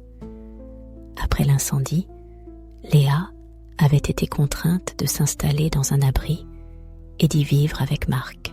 En ****, 2019 ****, Mark avait pris un poste d'escorte de convoi et Léa voyageait souvent avec lui. Pourtant, leur relation était loin d'être un conte de fées. Malgré son amour proclamé pour elle, Mark était décrit par des connaissances comme excessivement jaloux et contrôlant. Il ne permettait pas à Léa de passer du temps seule, même lorsqu'il était absent pour le travail, ce qui révélait le côté sombre de leur relation. Mark bénéficiait d'une allocation de soins pour Léa en raison de ses problèmes de santé persistants. Pendant cette période, un événement important et bouleversant s'était produit. La maîtresse de Mark était tombée enceinte. Il attendait avec impatience l'arrivée du bébé, mais à la 20e semaine ***, la femme avait décidé d'interrompre la grossesse. Cela avait été un choc terrible pour Mark, qui espérait profondément la naissance de cet enfant. Plus tard, lors d'une audience au tribunal, Mark avait décrit cet événement comme une perte dévastatrice qui l'avait profondément affecté et avait poussé son couple dans un dangereux engrenage de consommation de substances illégales pour apaiser leur douleur. Le ***, 24 novembre 2022 ***, Léa avait été impliquée dans un grave accident et avait été hospitalisée. Pendant son séjour à l'hôpital, elle avait fait une fausse couche. Malgré la douleur, Léa avait demandé au médecin de ne pas informer son compagnon de cette tragédie. Quelques semaines plus tard, le *** 14 décembre, Mark avait été licencié de son travail. La direction avait appris que Léa l'avait accompagné lors d'un déplacement professionnel. Ce qui allait strictement à l'encontre des règles de l'entreprise. Cet incident avait provoqué une série de disputes et de tensions entre eux, ce qui avait encore fragilisé leur relation. Après ces événements, Mark avait trouvé un emploi dans une entreprise de construction appelée Razno Rabochien. Lorsqu'il avait découvert plus tard que Léa avait subi une ***, seconde fausse couche ***, il avait atteint un point de rupture dans leur relation. Il avait alors l'intention de mettre définitivement fin à leur histoire pour retourner auprès d'Elizabeth. Cependant, malgré ses plans, il n'avait jamais réussi à les concrétiser. En février 2020, Elizabeth, avec qui Mark avait des enfants, a découvert sa liaison avec Léa. Elle était dévastée et a envisagé de le divorcer. Mark lui-même a admis qu'avec le temps, il avait effectivement prévu de quitter Elizabeth pour Léa. Cependant, il avait toujours eu l'intention d'attendre que son fils aîné ait 16 ans avant de prendre une décision radicale. En attendant, il vivait toujours avec Léa, mais refusait de divorcer d'Elizabeth. Lors de l'examen des communications de Mark, on a découvert qu'il fréquentait souvent des sites pour adultes proposant des contenus explicites, ceux qui indiquaient son état d'esprit troublé à cette époque. De plus, Mark s'adonnait à certaines pratiques sexuelles extrêmes, y compris des coercitions forcées. Il tirait un plaisir particulier du fait que Léa ne résistait pas, agissant comme une victime soumise à ses fétiches spécifiques, contrairement à sa femme. À la mi-avril 2021, Mark travaillait toujours à temps partiel comme agent de sécurité. Pendant cette période, Léa et ses 2 chiens vivaient avec lui. Le 5 mai 2021, Léa, qui était devenue sa maîtresse, a demandé de l'aide à un ami, lui demandant d'intervenir pendant que Mark était au travail. L'ami qui est arrivé a été horrifié par les conditions dans lesquelles Léa vivait. Elle avait été enfermée dans un cabanon, verrouillée avec une serrure de grange, et lorsque l'ami a essayé de l'ouvrir, il n'a pas pu. Cette visite s'est avérée être la dernière fois que Léa a été vue vivante. Le lendemain, Mark a quitté la ferme, et à ce moment-là, on présumait que Léa était morte. On ne l'a jamais revue, et elle n'a plus utilisé son téléphone, ni ses cartes bancaires. Un des chiens de Léa a été emmené par Mark chez sa sœur, et il a commencé à distribuer ses affaires. Six Action ont donné de nombreuses raisons de croire que Léa n'était plus en vie. Seulement 1 mois après la disparition de Léa, Mark était déjà de retour sur un site d'escorte pour chercher une nouvelle partenaire. De façon surprenante, même des semaines après la disparition de Leah, son présumé meurtrier continuait de recevoir les prestations qui lui étaient destinées. Au tribunal, Brown a affirmé que Leah était toujours en vie, insistant qu'il ne lui avait fait aucun mal et qu'elle l'avait simplement quitté. Mark a également nié toute responsabilité dans la mort d'Alexandra Morgan. Il a déclaré qu'elle était venue à la ferme pour fournir les services intimes qu'ils avaient convenus. Selon lui, alors qu'elle s'approchait de la maison, elle aurait glissé accidentellement et serait tombée, se frappant la tête, ce qui aurait causé une hémorragie importante. Il a affirmé qu'elle était morte à la suite de cet accident. Mark a raconté que la scène était terrifiante et, pris de panique, il avait décidé de ne pas prévenir la police, choisissant à la place de se débarrasser du corps. Il a maintenu qu'il s'agissait d'un accident tragique. Pendant le procès, le procureur a soutenu que les meurtres des deux femmes présentaient des similitudes frappantes. Mark avait rencontré les deux femmes sur le même site d'escorte. Il avait gagné leur confiance avant de finalement leur ôter la vie. En décembre 2022, Mark Brown a été reconnu coupable de l'enlèvement et du meurtre des deux femmes. Le procès a duré 6 semaines. Le verdict a été de 2 peines de prison à perpétuité, avec une possibilité de libération conditionnelle après 49 ans. Le temps que Mark avait déjà passé en détention a été pris en compte par le tribunal. À ce jour, Mark reste derrière les barreaux, affirmant que Leah est vivante et qu'il sait où elle se trouve. Cependant, elle n'a jamais été retrouvée. Lorsque Tina Beggar, une étudiante de 23 ans, a disparu, cela a provoqué une vive inquiétude. 6 amis et sa famille se sont joints aux recherches, découvrant un secret choquant sur sa vie. Voici l'histoire de comment des études académiques ont conduit une jeune beauté sur un chemin sombre. Tina Beggar est née en décembre 1971 dans le Dakota du Sud, aux États-Unis.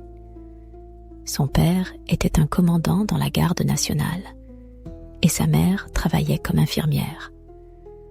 En raison du service militaire de son père, la famille déménageait fréquemment. Ils ont vécu en Floride, au Michigan et en Alaska. Malgré les défis habituels que rencontrent les familles de militaires, les parents de Tina ont réussi à élever 6 enfants qui ont tous fréquenté des écoles catholiques. Tina brillait sur le plan scolaire et était une grande source de fierté pour sa famille. Après avoir obtenu son diplôme de lycée, elle s'est inscrite à l'université, ce qui a nécessité de quitter le domicile familial pour vivre sur le campus. Vers le milieu de ** 1995 ***, Tina a commencé ses études en psychologie, avec l'ambition de poursuivre un cursus en école supérieure. Son excellence académique lui a valu d'être sélectionnée avec 7 autres étudiants pour un projet avec les ** Centers de contrôle et de prévention des maladies ** CDC, visant à lutter contre le VIH. Ce projet impliquait de nombreux échanges avec des personnes vivant dans la rue ainsi que des détenus, dont beaucoup étaient impliqués dans le commerce du sexe. Plus tard, Tina s'est lancée dans un projet indépendant pour développer des systèmes visant à prévenir le VIH chez les femmes travaillant dans l'industrie du sexe, ce qui incluait l'étude des services d'escorte. Pendant cette période, Tina entretenait une relation amoureuse avec Todd Nürnberger, un étudiant en ingénierie chimique. À l'âge de ** 23 ans astérisque astérisque, Tina travaillait comme serveuse dans un restaurant. Le astérisque astérisque, 23 août 1995 astérisque astérisque, Todd est rentré du travail pour découvrir que Tina avait disparu. Sa voiture n'était plus là non plus. Ce matin-là, Tina était pourtant à la maison, apparemment en train de se préparer pour son service. Todd supposa d'abord qu'elle avait terminé tard au travail, mais en se rendant au restaurant, il découvrit que Tina avait démissionné 4 mois plus tôt et n'avait pas été vue depuis. Ce fut un choc total. Tina avait maintenu l'illusion de se rendre au travail chaque jour, repassant son uniforme et quittant la maison comme si elle allait travailler. La situation était étrange et Todd ne comprenait pas ce qui se passait. Incapable de joindre Tina, il finit par contacter la police pour signaler sa disparition. Après avoir rempli le rapport de disparition, Todd tenta également de localiser la voiture de Tina, qui avait été achetée pour astérisque astérisque, 15 000 $ astérisque astérisque, peu de temps avant sa disparition. Cependant, ni la voiture ni sa propriétaire ne semblaient être nulle part. Todd informa les parents de Tina de cette disparition étrange et leur demanda de participer aux recherches. Pour accélérer les choses, le père de Tina offrit immédiatement une récompense de astérisque astérisque, 5 000 $ astérisque astérisque, pour toute information permettant de retrouver la voiture, la jeune femme disparue, ou Tina Begar elle-même. Malgré la récompense, aucune piste n'émergea jusqu'à ce que Todd commence à examiner de plus près les derniers mois de la vie de Tina. Il sentait que quelque chose n'allait pas, mais il ignorait encore dans quel pétrin sa petite amie s'était mise. Pendant ce temps, la police poursuivait son enquête et, comme c'est souvent le CAS dans ce genre de situation, le petit ami devint le principal suspect de la disparition. Les détectives découvrirent cependant que le couple entretenait une bonne relation, sans aucun motif apparent de crime. Toutefois, puisque les partenaires sont souvent impliqués dans ce type d'affaires, la police devait écarter cette possibilité. Todd avait un alibi solide, confirmé par plusieurs témoins, et il fut rapidement innocenté. Cependant, certains amis proches de Tina mentionnèrent qu'elle avait exprimé le désir de vivre seule, malgré sa bonne relation avec Todd, et qu'elle envisageait peut-être de rompre avec lui.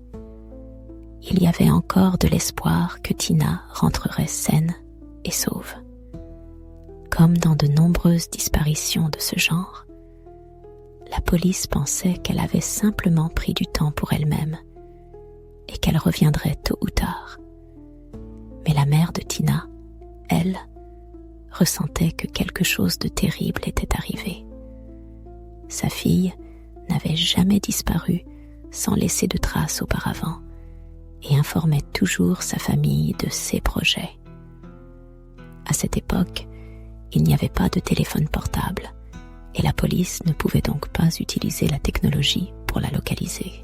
Todd se mit à chercher des indices pour comprendre où sa petite amie avait bien pu aller. Il commença par fouiller l'appartement qu'il partageait, à la recherche d'indices. Toutes ses affaires étaient toujours là, ce qui était étrange pour quelqu'un qui aurait prévu de s'enfuir. Puis, par hasard, Todd découvrit un petit sac à dos qu'il n'avait jamais remarqué auparavant. Lorsqu'il l'ouvrit, il fut abasourdi. À l'intérieur, Todd trouva plusieurs objets provoquants. Des bas, de la lingerie, des lubrifiants, des préservatifs et une carte de visite portant le nom de astérisque, astérisque, Crystal astérisque, astérisque. La carte venait d'une agence d'escorte appelée Asterisk Dreams Asterisk. Todd était perdu, incapable de comprendre ce que ces objets faisaient chez eux. Il ne comprenait pas comment ils avaient pu arriver là, et surtout, pourquoi ils semblaient appartenir à Tina. Le sac à dos ne semblait pas être le sien, et son contenu lui était complètement étranger. Désespéré d'obtenir des réponses, Todd décida d'appeler le numéro inscrit sur la carte, espérant y voir plus clair. Quand il demanda des informations sur Tina, l'agence lui répondit qu'aucune fille portant ce nom ne travaillait pour eux. Mais lorsqu'il mentionna astérisque, astérisque, Crystal, astérisque, astérisque, la description que l'agence lui donna correspondait parfaitement à l'apparence de Tina. Intrigué et perturbé, Todd réussit à mettre la main sur une photo d'une escorte nommée Crystal. Et à sa grande stupeur, la femme sur la photo était sans aucun doute sa petite amie. Cette révélation frappa Todd comme un coup de poing dans le ventre. Il était choqué, incapable de croire que cela puisse être vrai. Il avait toujours pensé que Tina venait d'une famille respectable, qu'elle n'avait pas de problème d'argent, et surtout, qu'elle n'avait jamais montré le moindre signe d'un tel style de vie. Cette découverte le bouleversa profondément et le laissa remettre en question tout ce qu'il croyait savoir sur leur relation. Alors que le choc initial commençait à s'estomper, Todd se retrouvait submergé par une foule de spéculations troublantes. La famille de Tina, ainsi que certains de ses camarades de classe, avaient suggéré que Tina aurait pu être inscrite comme escorte en raison de son projet de recherche universitaire. Pendant un moment, cette théorie semblait crédible. Cependant, avec le temps, il était devenu évident que le projet avait déjà été achevé. Cela soulevait alors des questions encore plus inquiétantes. Pourquoi Tina avait-elle continué à travailler dans l'industrie de l'escorting après la fin de ses recherches? Malgré toutes les spéculations, la vérité finit rapidement par éclater. Il fut confirmé que Tina travaillait bel et bien comme escorte et qu'elle s'était inscrite auprès de plusieurs agences. L'étendue de son activité fut encore plus surprenante. Elle rencontrait généralement plusieurs clients chaque jour et ce flux constant de rendez-vous lui permettait de gagner des revenus considérables. Tina facturait $250 par séance, dont elle versait $100 à l'agence en guise de commission. Les représentants des agences informèrent Todd que Tina était très recherchée dans le milieu, certains clients devenant même des habitués qui la voyaient presque quotidiennement. Les enquêtes révélèrent qu'elle collaborait avec au moins 2 agences d'escorting, partageant une partie de gains en échange de recommandations de clients. Cet arrangement durait depuis au moins 1 an, période durant laquelle Tina s'était bâtie une réputation en tant qu'escorte de haut standing, atteignant finalement un statut VIP. Au fur et à mesure que sa clientèle grandissait, elle avait aussi commencé à rencontrer certains clients en privé, contournant ainsi les agences. Avec ces nouvelles informations, les détectives établirent une longue liste de suspects potentiels qui pouvaient être liés à la disparition de Tina. Des dizaines d'hommes avaient eu affaire à elle sous le pseudonyme de Crystal, et chacun d'entre eux devait être interrogé. La police se plongea alors plus profondément dans ce qui avait bien pu pousser cette jeune femme, autrefois dédiée à la recherche académique avec un avenir prometteur, à s'engager dans un tel mode de vie. La réponse, pourtant, s'avéra plus simple que ce que tout le monde imaginait. La famille de Tina traversait de grandes difficultés financières et elle devait trouver un moyen de payer ses études universitaires. À elle seule, la scolarité coûtait environ $27 000 par an et son travail de serveuse ne suffisaient même pas à couvrir ses frais de subsistance, encore moins ses études. Sa situation financière était critique, et malgré tous ses efforts, il lui devenait de plus en plus difficile de joindre les deux bouts. Le projet universitaire de Tina, qui portait sur le travail d'escorte, avait également joué un rôle dans sa décision d'entrer dans ce milieu. En effectuant ses recherches, Tina avait probablement développé une curiosité pour ce monde qu'elle étudiait. Rapidement, elle décida d'essayer elle-même ce métier, attirée par les récompenses financières bien supérieures à celles que son emploi dans la restauration pouvait offrir. Mais il y avait d'autres pressions aussi. Tina avait 5 frères et sœurs que ses parents devaient soutenir, et elle ne voulait pas devenir un fardeau supplémentaire pour une famille déjà surchargée. Elle préférait gérer ses difficultés financières seule, refusant d'aggraver les problèmes de sa famille. Peu avant d'entrer dans l'industrie de l'escorting, Tina avait eu un accident de voiture. Sa voiture était essentielle pour se rendre à l'université, un trajet d'environ 30 minutes aller-retour chaque jour. Pour la réparer ou en acheter une nouvelle, elle avait besoin de fonds supplémentaires. Vivre avec son petit ami dans un quartier relativement cher ajoutait encore plus de pression financière, car il devait payer un loyer élevé. Tous ces facteurs combinés avaient poussé Tina à se tourner vers le travail d'escorte pour subvenir à ses besoins. Le couple avait aussi besoin d'argent pour l'épicerie, les factures et d'autres dépenses quotidiennes qu'ils avaient du mal à couvrir. Malgré leurs difficultés financières, ils ne se privaient pas de certains luxes.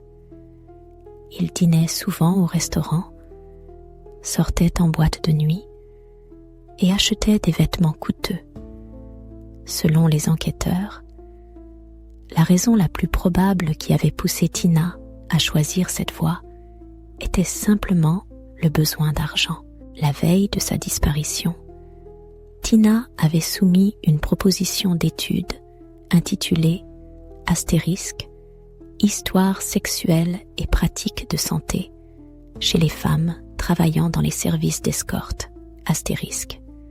Elle avait mentionné des professeurs universitaires comme superviseurs du projet, bien qu'aucun d'eux n'ait signé le document. Finalement, Tina avait décidé de mener l'étude elle-même, en se mettant dans la peau des sujets qu'elle souhaitait observer.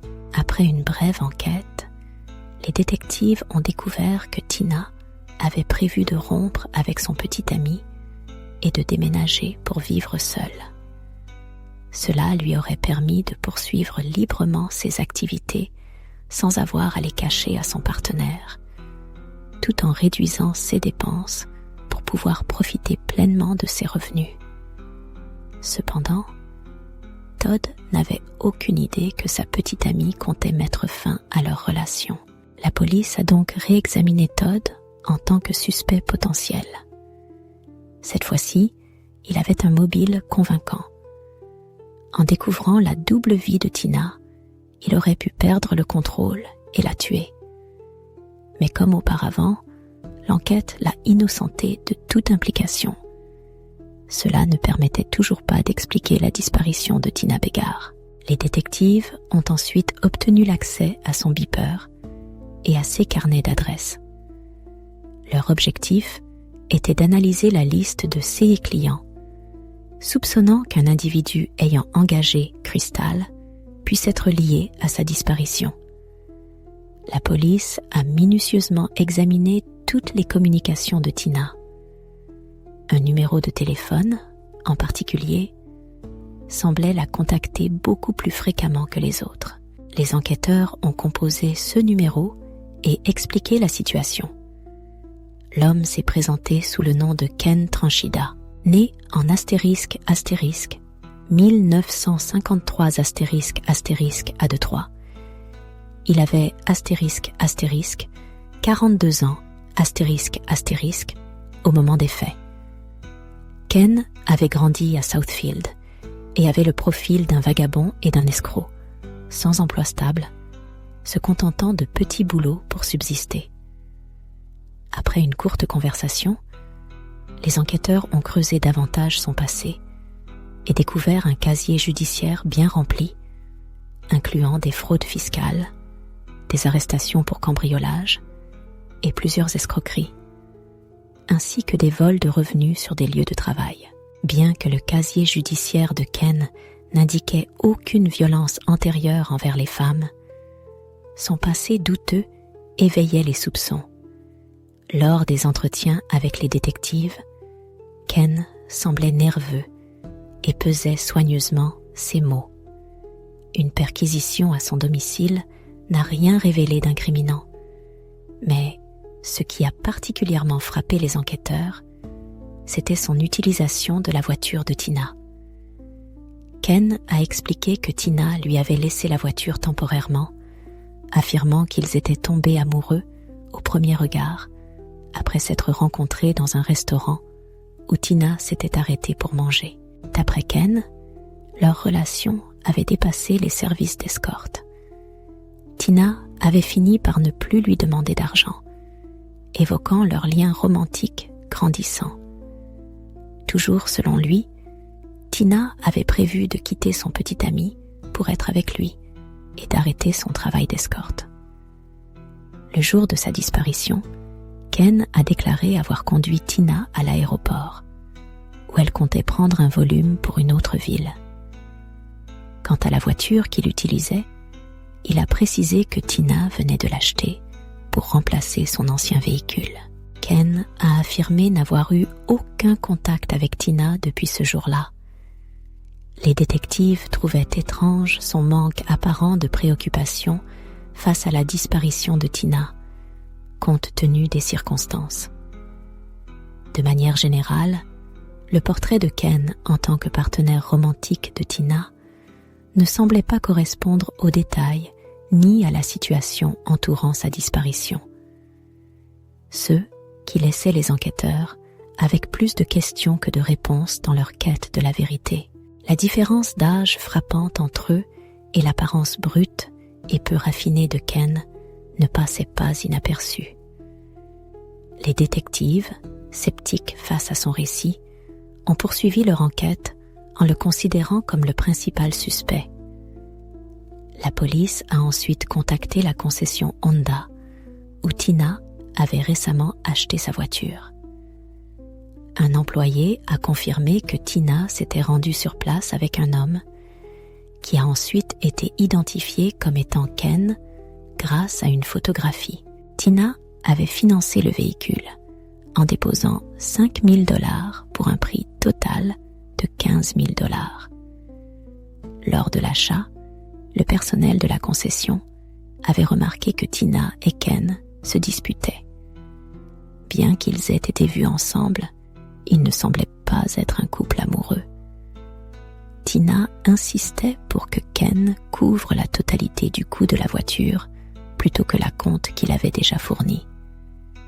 Mais Ken refusait catégoriquement. Le vendeur avait surpris une conversation où il avait appris que Ken avait donné à Tina l'argent pour l'acompte, mais qu'elle s'attendait à ce qu'il paie l'intégralité sans aucun remboursement. On avait aussi découvert que Ken travaillait dans une station de lavage. Un homme de 42 ans avec un parcours professionnel instable, mais un talent certain pour la manipulation. Ken avait convaincu Tina qu'il était riche et propriétaire de biens immobiliers, allant même jusqu'à lui faire croire qu'il possédait la station où il travaillait. Ce qui avait profondément impressionné la jeune femme. Tina voyait en Ken un possible sauveur qui pourrait alléger ses difficultés financières, un peu comme dans son film préféré, * Pretty Woman, *, qui racontait une histoire similaire. Malgré leurs presque 20 ans d'écart, Ken se présentait comme un prince charmant, capable de devenir son mari idéal et de résoudre tous ses problèmes. Ce que Tina ignorait, c'est que ses promesses de stabilité et de prospérité étaient totalement fausses. Cependant, les soupçons des détectives reposaient principalement sur l'utilisation par Ken de la voiture de la femme disparue, ce qui laissait plus de questions que de réponses concernant son implication dans la disparition de Tina. Le père de Tina avait organisé une rencontre avec Ken sous le prétexte de chercher une réconciliation et des réponses.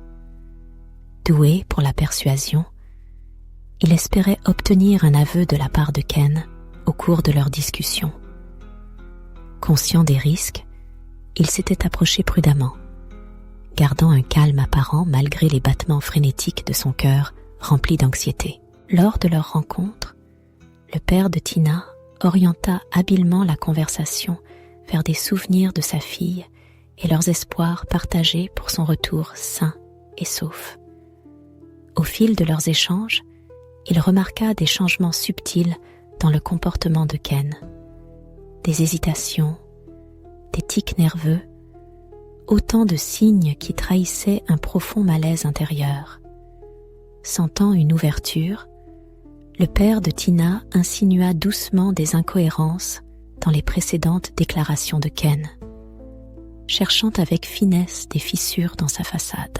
Pris de court par l'empathie et la perspicacité du père, Ken commença à perdre pied. Le poids de sa culpabilité et la pression du mensonge devinrent insoutenables. Dans un moment de vulnérabilité, il avoua son implication dans la disparition de Tina, d'une voix presque inaudible, comme s'il se débarrassait d'un fardeau devenu trop lourd à porter. Le père de Tina, malgré le choc de cette révélation, conserva son sang-froid et enregistra soigneusement les aveux de Ken. Armé de cette pièce maîtresse, il contacta immédiatement les forces de l'ordre. Ken fut arrêté une fois de plus, mais cette fois-ci avec un aveu qui changerait le cours de l'enquête. En fin de compte, la patience, l'empathie et l'approche stratégique du père de Tina s'avérèrent décisives.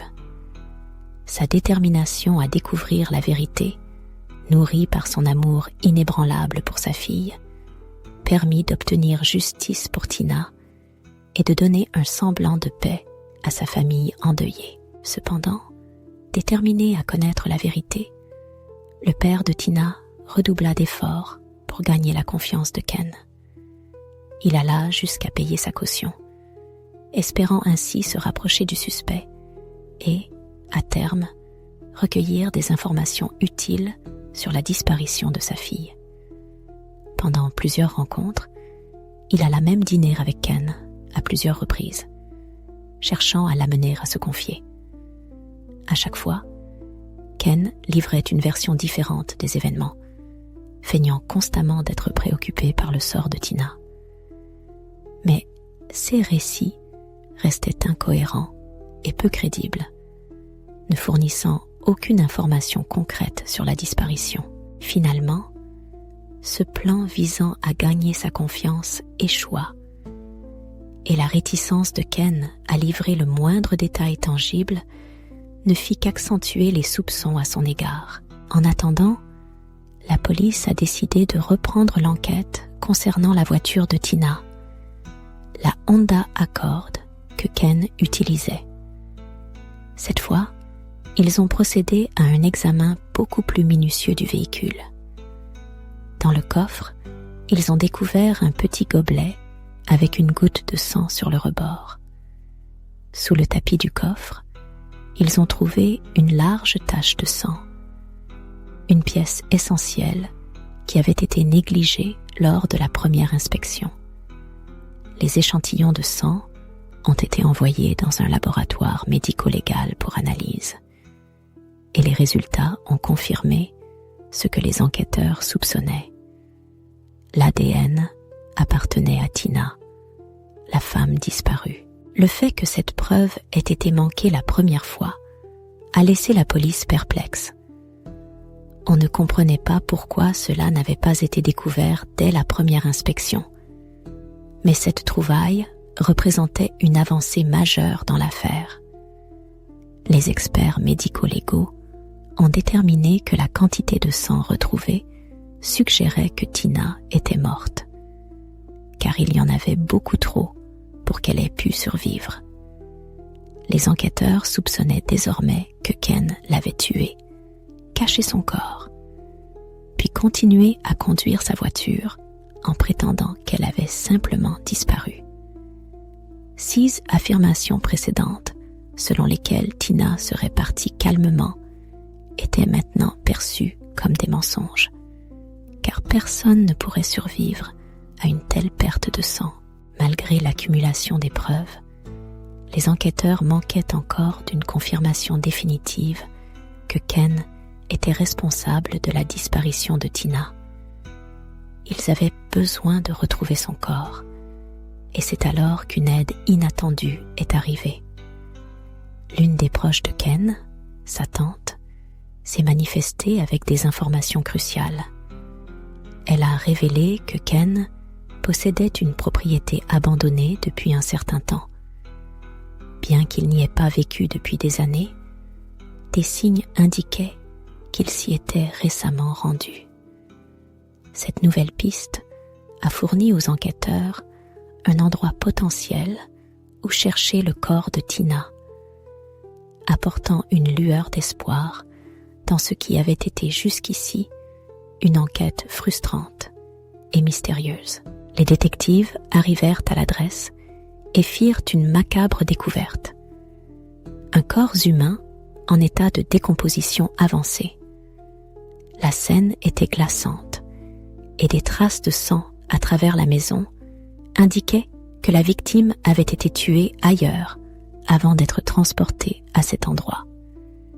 L'état de décomposition rendait difficile la détermination précise de la cause du décès, bien que les autorités suspectaient un étranglement. Les dossiers dentaires confirmèrent plus tard que le corps appartenait à Tina Beggar. Lors d'une inspection plus approfondie, les experts médico-légaux relevèrent plusieurs types de blessures sur son corps, dont certaines auraient pu être fatales. L'une des théories les plus plausibles avancées par les experts était que la gorge de Tina aurait pu être tranchée, une hypothèse appuyée par l'importante quantité de sang retrouvée dans le coffre de la voiture. Toutefois, cette théorie ne put être confirmée avec certitude, laissant la cause exacte de la mort incertaine. Après l'autopsie, le corps de Tina fut inhumé dans le Dakota du Sud, aux côtés de son frère, décédé durant l'enfance. Les funérailles furent une cérémonie sobre, réunissant plus d'une centaine d'amis, camarades de classe et membres de sa famille. Étrangement, aucun professeur ou conseiller académique de Tina n'était présent, probablement pour éviter les regards du public en raison de la nature controversée de son projet de recherche. La famille Beggar, déjà bouleversée par cette perte, s'opposa fermement à toute couverture médiatique du drame. Il craignait que la double vie de Tina, provocante par nature, n'attise un sensationnalisme encore plus grand. Malgré leurs efforts, l'affaire devint un sujet brûlant pour les journalistes, avides de couvrir des événements aussi choquants. L'attention médiatique alimenta des rumeurs folles, ajoutant à la douleur et à la frustration de la famille. Après la découverte du corps de Tina, les détectives concentrèrent leurs efforts sur l'arrestation de Ken. Ils avaient rassemblé des preuves solides, notamment le sang de Tina dans sa voiture et son corps retrouvé dans sa propriété abandonnée. Mais lorsque les autorités se rendirent au domicile de Ken, il avait disparu. Il s'était enfui, mais les enquêteurs le localisèrent rapidement dans un hôtel non loin de son domicile. Avant son arrestation, Ken avait tenté de mettre fin à ses jours. Il s'était ouvert les poignets et avait ingéré une forte dose d'antidépresseurs dans une tentative de suicide apparente. Toutefois, ses efforts avaient échoué et il avait été arrêté peu de temps après. Les enquêteurs ont choisi d'interroger Ken directement dans sa chambre d'hôtel, une démarche contestée par ses avocats, qui ont plaidé pour l'acquittement en soutenant que les policiers auraient dû lui fournir une assistance médicale avant l'interrogatoire. Malgré des dénégations initiales, Ken a fini par flancher sous le poids des preuves qui s'accumulaient. Au début, Ken a affirmé qu'il avait eu une violente dispute avec Tina qui avait dégénéré en bagarre. Il prétendait que Tina avait chuté et s'était cogné la tête durant l'altercation et qu'il l'avait trouvée sans vie le lendemain matin, croyant à un accident. Cependant, le rapport des experts médico-légaux a contredit sa version, révélant que Tina était morte par strangulation combinée à un violent traumatisme crânien. Les ecchymoses sur son cou indiquaient une strangulation prolongée, remettant en cause l'histoire initiale de Ken. Plus tard, Ken a modifié sa version en affirmant que Tina, accablée par une longue dépression et des difficultés financières, lui avait demandé de mettre fin à ses jours. Selon lui, Tina voulait mourir depuis un certain temps, mais n'avait pas le courage de passer à l'acte seule, le poussant ainsi à l'assister. Néanmoins, les conclusions médico-légales ont établi avec certitude que Tina était décédée d'un coup violent à la tête, suivi d'une strangulation, des événements survenus dans l'appartement loué par Ken. L'enquête a été renforcée par le témoignage du propriétaire, qui se souvenait d'un incident concernant un matelas manquant. Peu avant la disparition de Tina, Ken s'était plaint d'avoir vomi sur le matelas et avait prétendu l'avoir remplacé par un neuf. Plus tard, l'ancien matelas avait été découvert dans le grenier, imbibé de sang. Les analyses médico-légales ont confirmé que le sang appartenait à la victime, apportant ainsi des preuves supplémentaires des tentatives de Ken pour dissimuler le crime. Malgré cette avancée, de nombreuses questions restaient sans réponse. Comment un homme sans envergure, un ex-détenu comme Ken Tranchida, avait-il réussi à convaincre une étudiante diplômée comme Tina qu'il était un homme riche? Cela était d'autant plus étonnant qu'il était évident que Ken gagnait beaucoup moins que les scores qu'il fréquentait. Pourquoi Tina, qui pouvait gagner jusqu'à $500 par jour, avait-elle eu besoin d'un prêt pour acheter une voiture? Où étaient passés tous ses revenus et économies? Et surtout, pourquoi quelqu'un issu d'une famille respectable et d'une bonne éducation avait-il choisi un chemin aussi risqué? Les enquêteurs ont émis l'hypothèse que Ken avait été motivé par l'argent. Il est devenu évident que Tina avait rapidement découvert que Ken n'était pas l'homme qu'il prétendait être. Lorsqu'elle avait tenté de mettre fin à la relation, cela avait probablement déclenché la violente confrontation. Pendant son procès, Ken a choisi de conclure un accord avec le procureur, ce qui a considérablement réduit sa peine. À l'origine, l'accusation avait requis la peine de mort, mais l'accord de plaidoyer a supprimé cette possibilité. Pendant ce temps, l'affaire prenait de plus en plus d'ampleur dans les médias, menaçant de se transformer en scandale. La décision de Ken de plaider coupable a permis d'accélérer le procès et de limiter la couverture médiatique excessive. À la fin, l'accord de plaider coupable a été accepté. Ken a été condamné à *** 2 peines de prison à vie ***, une pour le meurtre et l'autre pour ces infractions répétées à la loi. Cependant, il a conservé la possibilité de demander une libération conditionnelle. La première fois où il pouvait y prétendre était en ***, mai 2020 et un ***, moment où il aurait déjà purgé ***, 25 ans ***, derrière les barreaux. En réfléchissant à son temps en prison, Ken a admis que la nuit où ***, Tina ***, est morte, ils étaient ensemble et avaient consommé des substances illicites. Une dispute a éclaté lorsque Tina a exprimé son désir de mettre fin à leur relation, ce qui a profondément déstabilisé Ken. Dans un moment de rage, il l'a attaquée, la frappant et l'étranglant jusqu'à ce qu'elle succombe. Pendant ces ***, 25 années d'incarcération, Ken affirme avoir pleinement pris conscience de ses erreurs. Il a activement participé à des programmes psychologiques et à des cours de réhabilitation visant à traiter ses comportements destructeurs. Son comportement en prison a été exemplaire. Il a évité les conflits et les activités illicites. Il a également exprimé des remords et présenté ses excuses à la famille de Tina pour la douleur qu'il leur a infligée. Malgré ses efforts et ses progrès en réhabilitation, la demande de libération conditionnelle de Ken a été rejetée par le tribunal. Il aura la possibilité de renouveler sa demande dans le futur. Si vous avez trouvé cette histoire intrigante, n'hésitez pas à partager vos pensées et réactions dans les commentaires.